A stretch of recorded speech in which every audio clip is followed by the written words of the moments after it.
Bună, drăguților! Bună, oameni frumoși! Facem astăzi o etalare într-o singură variantă, o etalare de dragoste, o etalare de dragoste, de iubire, uh, o etalare colectivă în același timp, o etalare în care aș vrea să descoper lucruri frumoase despre voi și poveștile voastre. Sper să vă regăsiți într-un număr cât mai mare și sper din suflet să vin cu vești bune pentru voi. Bun, o să facem o etalare de tipul tu și el. Am aici lângă mine un pachet de Lenormand, unul de tarot și un oracol. Bineînțeles că nu mă pot dezlipi de acest oracol, nu am cum. Și haideți să vedem ce ne arată nouă cărțile despre voi doi în perioada aceasta. Și vom face în felul următor. Începem cu Lenormandul, da? Începem cu aceste cărticele mici, după care continuăm cu tarotul și clarificăm cu oracolul. Bun, sper că ies chestii faine. Ce vreau să vă mai spun? Ia uite ce s-a tăiat aici, aoleo. Sper că o să culegeți roadele, am vrut să zic. Și nu s-a tăiat iubirea voastră cum se taie maioneza. Sper că o să culegeți roadele. Roadele iubirii. Țineți totuși cont de faptul că această etalare fiind colectivă, generală, se poate potrivi într-o oarecare măsură cu situația în care voi vă aflați. Mai țineți cont și de faptul că aceste etalări sunt atemporale, nu contează momentul în care sunt postate, contează momentul în care tu descoperi această etalare. Și te-am găsit pe tine energia feminină, vreau să găsesc și energia masculină. Și hai să vedem care este povestea voastră de dragoste. Energia masculină, avem două cărți, energia feminină, între voi doi în viitorul apropiat, energia voastră comună și în viitorul puțin mai îndepărtat. Și am făcut o masă galbenă aici. Avem bărbatul care poartă niște secrete, din câte văd, sau mai poate fi aici vorba despre o persoană înțeleaptă, niște discuții legate despre o strategie sau face o strategie în secret cu cineva, un complot aici mai pare a fi, sau pur și simplu discuții de seară, de noapte, târziu, dar parcă pune ceva la cale cu cineva, o fi cu tine, o fi cu altcineva, ceva ce face în secret. Ok, să văd la tine ce iese. Casa și secera. Casa și secera. Poate fi vorba despre o recoltă, despre a aduna, a aduce ceva nou în casa ta, din câte văd. Cărțile astea sunt mai speciale, sunt mai diferite un pic. Iar aici văd o casă frumoasă, ceva făcut în grădină, parcă grădina ta arată foarte frumos dacă locuiești la casă. Dacă nu locuiești la casă, mediul din jurul blocului, să zic, arată foarte frumos, e așa o atmosferă plăcută, frumoasă. Ce mi-atrage atenția aici? Mi-atrage atenția acest păun care se plimbă prin fața casei tale. Păunul reprezintă o persoană mândră, frumoasă și mândră. Poate fi un alt personaj decât cel despre care noi vorbim în acest moment, da? Cineva care încearcă să te impresioneze, cineva care încearcă să-și etaleze hăinuțele sau, nu știu, frumusețea cumva prin fața casei tale. Cine umblă prin fața casei tale? Interesant. Între voi doi mai există cineva. Există un copil în multe dintre cazuri, dar mai există și o energie negativă aici. Văd un șarpe. Șarpele poate fi un bărbat, da? Poate că tu ai pe cineva sau el are pe altcineva. Deci clar, între voi doi există ori o altă femeie, ori un alt bărbat, o altă energie feminină sau masculină. Pentru că mai poate fi și un alt bărbat, cel care te curtează pe tine, cel care umblă pe aici prin fața casei tale cumva, sau prin fața ta. Dar nu știu de ce îmi dă un pic impresia aici că tu ai plecat în unele cazuri, poate că tu ai părăsit, de exemplu, acest bărbat, ai plecat din casă sau stai singură și bărbatul ăsta tot încearcă să te curteze. E complicată treaba aici, din câte observ. Mai târziu, între voi, văd aici o scrisoare, un mesaj care te bucură. O invitație mai poate fi o invitație undeva să mergeți împreună.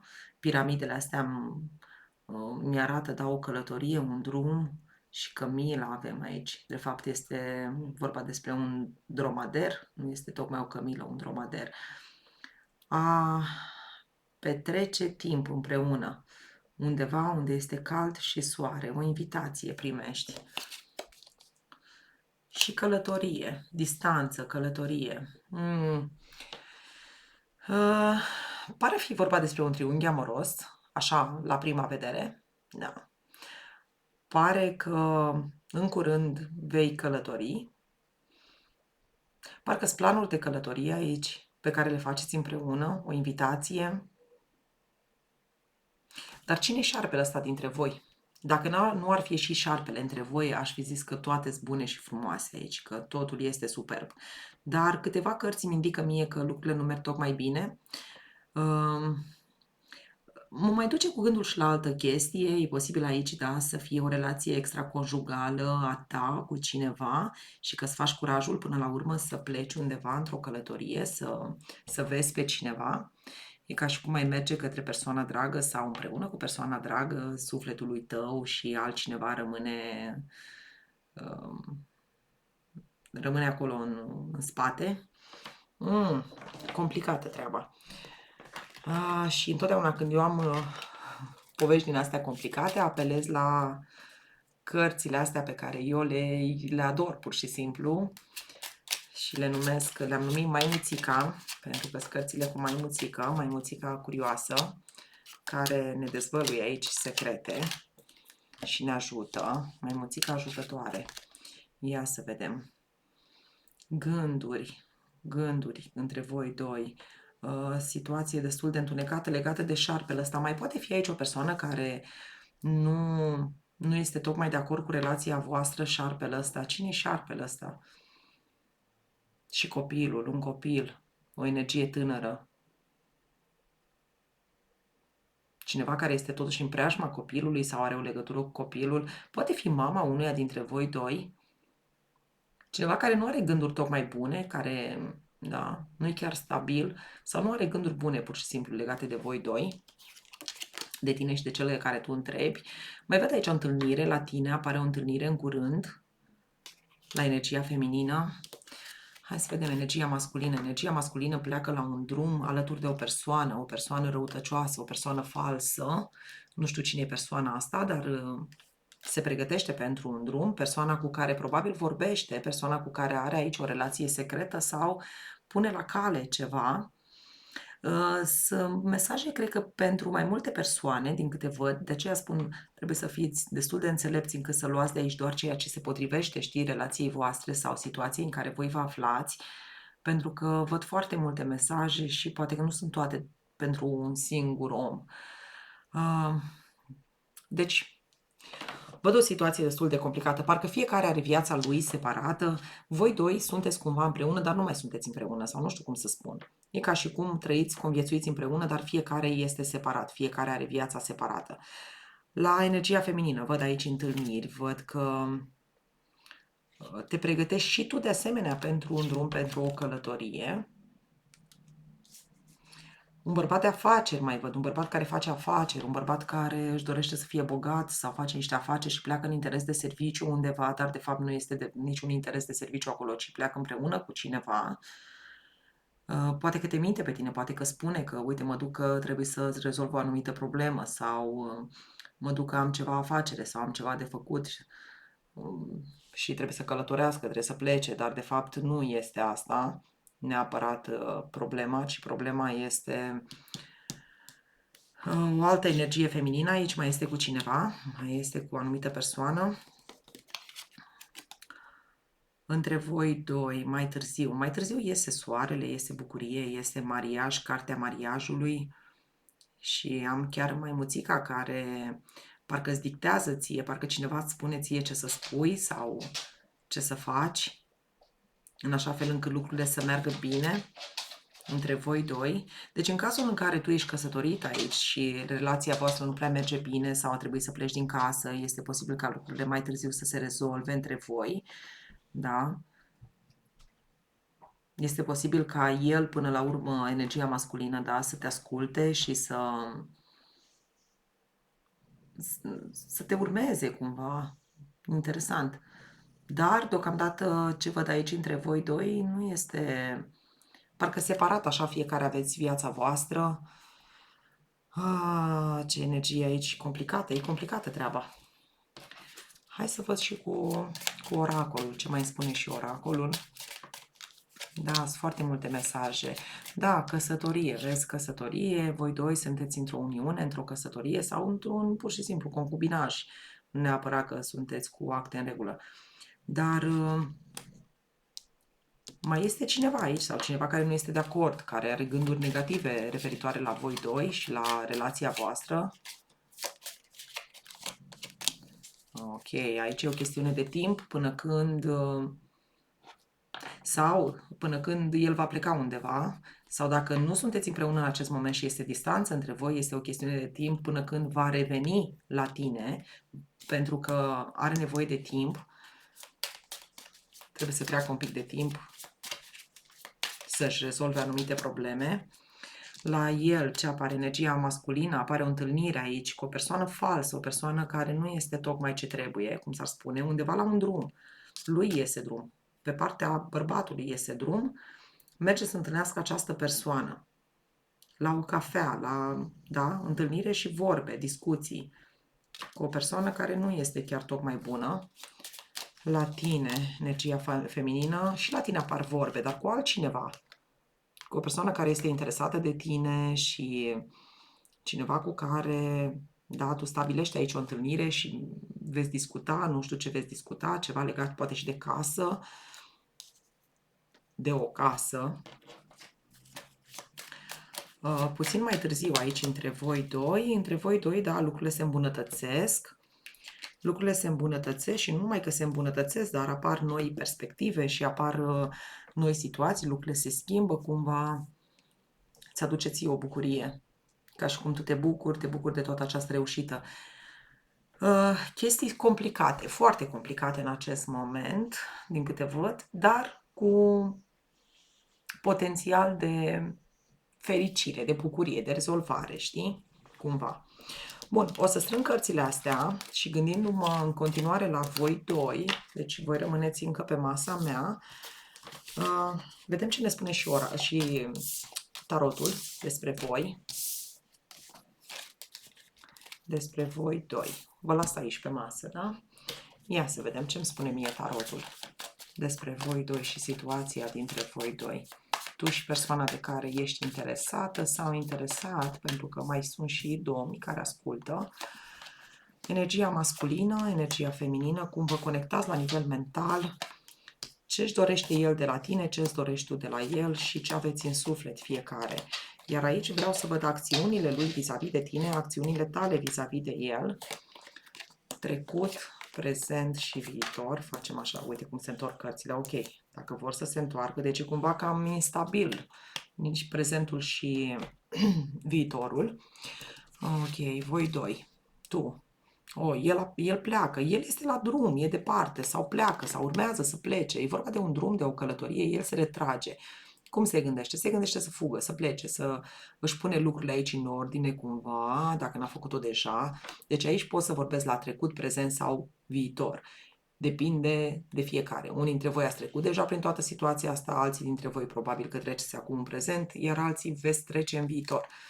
Tu ești blocată. Amândoi aveți un 8. Tu parcă ești legată și de mâini și de picioare, nu poți face absolut nimic. La tine mă refer energia feminină. Energia masculină văd că, da, este liber să plece, are așa un oarecare nod în gât, dar pleacă. Tu nu poți face nimic în legătură cu toată treaba asta. Vreau să văd aici între voi doi în trecut, marea preoteasă, secrete, lucruri ascunse, multe, prea mult mister între voi doi sau o altă energie feminină mai poate fi. Poate energie feminină pentru care el pleacă, E posibil și asta, de ce nu?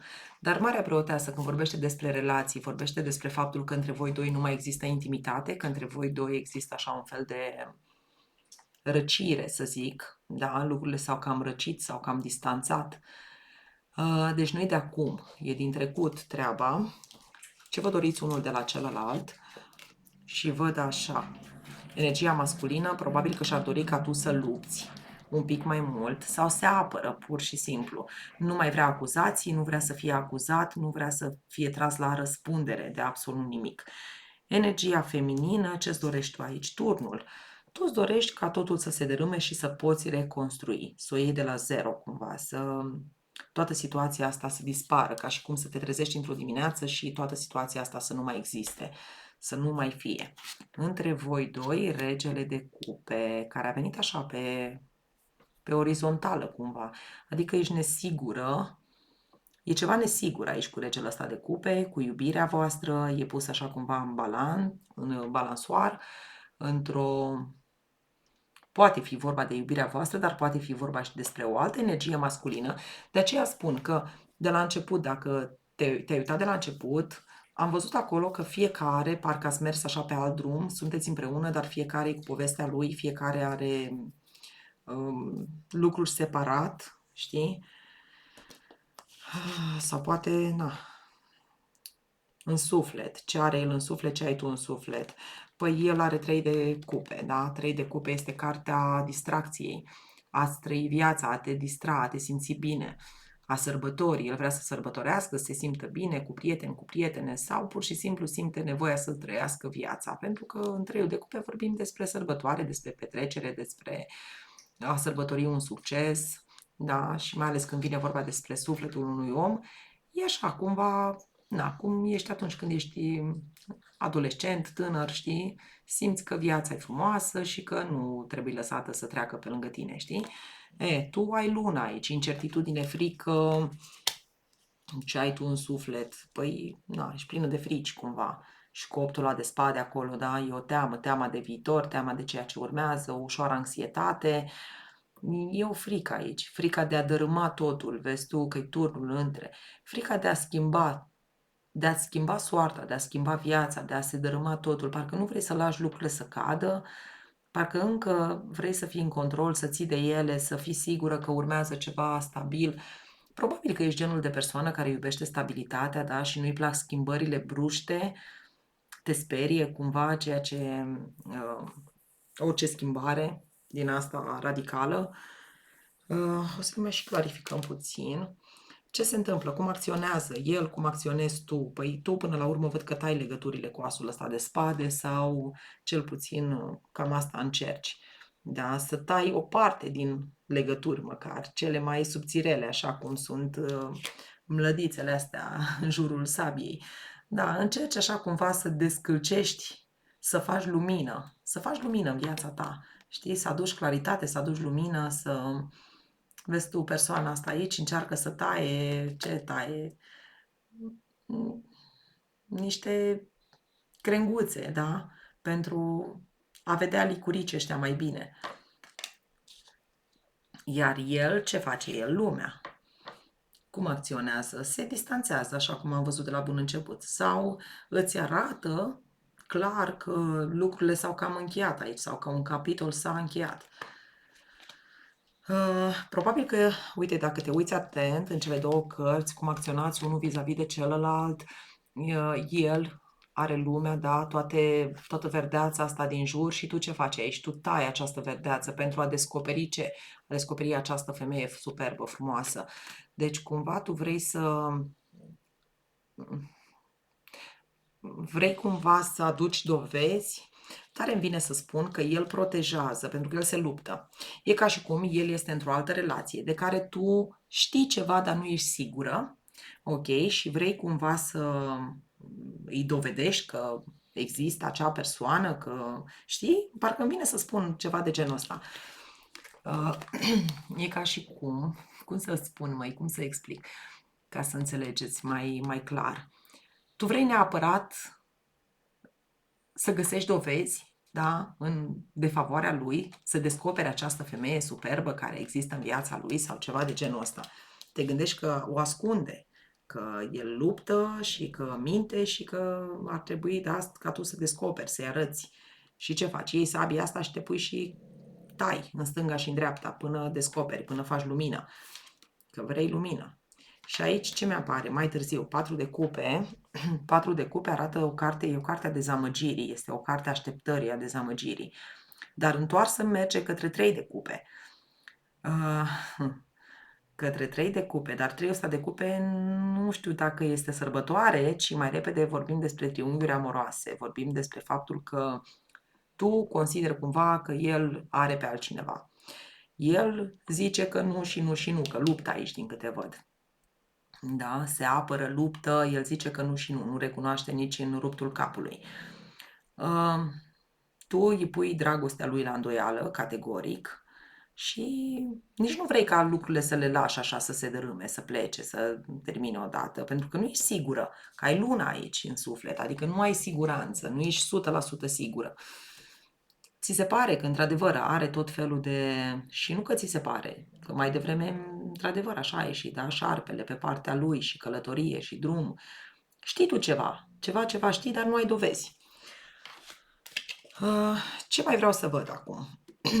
Indiferent că ești energie masculină sau feminină, eu o să strâng cărțile astea și vreau să văd dacă omul ăsta mai are sentimente pentru tine, dacă se merită să mai lupți pentru el sau nu, știi? Ia să vedem ce mai simte el pentru tine, ce s-a întors aici, un 9 de spade, e foarte stresat. Tot ceea ce simte acum, stres. Foarte stresat în legătură, sau stresată în legătură cu tine acum și mi-arată o chestiune de timp până când vine cu ceva propunere sau se mișcă foarte încet. Ok, mai are ceva sentimente pentru tine, mai simte ceva pentru tine sau nu? Pun aici o carte pentru el, să vedem ce e în preajma lui, în mintea lui referitor la tine, în sufletul lui referitor la tine, lucruri pe care le lasă în trecut și ce o să-ți arate în viitor sau ce o să se întâmple în viitor între voi doi. Ia să vedem, el în acest moment, pajul de monede, încearcă ceva nou aici cu pajul ăsta de monede, încearcă să aducă magia cumva în viața lui, face tot felul de tertipuri în mintea lui, iarăși 8 de cupe, vezi? Vrea să se îndepărteze, vrea să plece, vrea să scape. În sufletul lui puterea, totuși, puterea ce simte pentru tine. Simte că ești foarte puternică, dar cumva cu o energie schimbată. E foarte greu să-l îmblânzești. În cărțile astea el este ca un dragon. Vezi, nu e nici măcar un leu, e un dragon, e dita mai dragonul.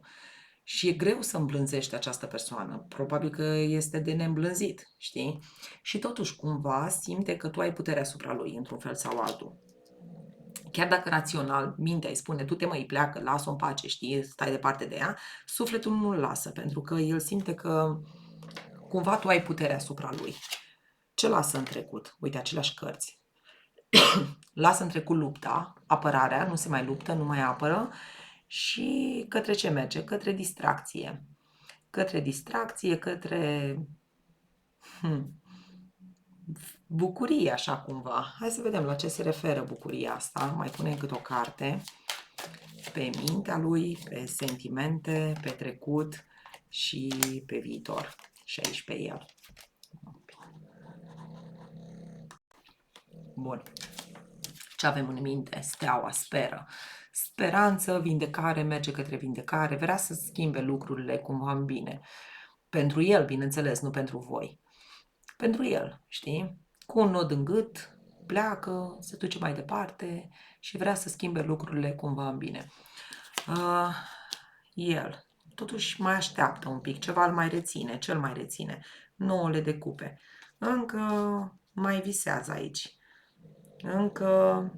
Încă e prins așa cumva în energia asta ta. Încă este ceva aici pentru tine. Încă mai are sentimente pentru tine, să spun sincer. Deși în perioada asta s-ar putea să fie un pic cam egoist el sau ea, acum cine ascultă, dar totuși, ce lasă aici în trecut iarăși apare cavalerul ăsta de monede, e o propunere pe care la un moment dat a vrut să ți-o facă, dar cred că nu ți-a mai făcut-o, cred că a uitat de ea. Către ce se îndreaptă? Se îndreaptă către ce? Către viitor. În viitor el vede aici lucrurile a fi așa roz și frumoase. Separare. Uite ce carte s-a întors. Cartea spinilor, a separării, amărăciune.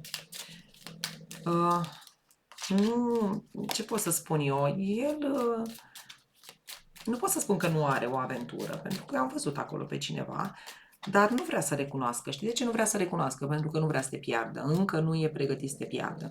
Încă nu este pregătit să renunțe cu totul la tine, din câte văd. În mintea lui. Către ce se îndreaptă? Către steaua asta, către dragoste. Probabil că este aici cineva din Vărsător. Steaua, dar arată totuși pe cineva. Își încearcă norocul, știi cum s-ar spune, către dragoste în mintea lui. Poate că te-a părăsit pentru altcineva sau are de gând să te părăsească pentru altcineva. Ok, poker face, mai văd aici, jonglează, minte, păcălește, știi? Ține un as în mânecă. Dar și aici în trecut văd narcisism, o persoană care întotdeauna a fost foarte plin de el, mândru de el, mândru de ceea ce poate el face, deși n-a făcut mare lucru. În viitor, între voi doi nu apar lucruri prea bune, supărați unul pe celălalt, iar aici în sufletul lui, da, amintiri, știi? Nostalgie, amintiri, ceva se tot repetă aici, ceva nu-i dă pace. Mai poate fi vorba și despre o persoană care mai consumă așa din când în când anumite substanțe, inclusiv alcool, pentru că e aici o persoană care stă așa cu gândul, cu capul în nori, știi? Dar, ideea e în felul următor. Dacă omul ăsta a ieșit cu totul din viața ta și te-a părăsit pentru o altă femeie, sau pentru alt bărbat, dacă ești bărbat, da? N-are rost să te mai stresezi pentru că n-are rost. Dacă încă nu te-a părăsit și totuși neagă foarte mult sau a negat, știi, nu a vrut să recunoască, deși tu știi aproape sigur, dar nu ai totuși dovezi și chestii de genul ăsta, o face pentru că încă mai ține la tine și că încă nu este pregătită această persoană să renunțe la tine, da? Nu vrea să renunțe, este doar un impas acolo, acolo lucrurile se pot întoarce. Lucrurile se pot schimba, dar dacă a plecat cu totul și... Că mi-apar două situații aici, că nu știu dacă vorbim despre trecut, pentru că aici văd că în trecut deja nu mai luptă. Ca și cum lupta asta e de domeniul trecutului, nu mai vrea să lupte, nu mai vrea să, știi, se oprește. Eu nu zic că...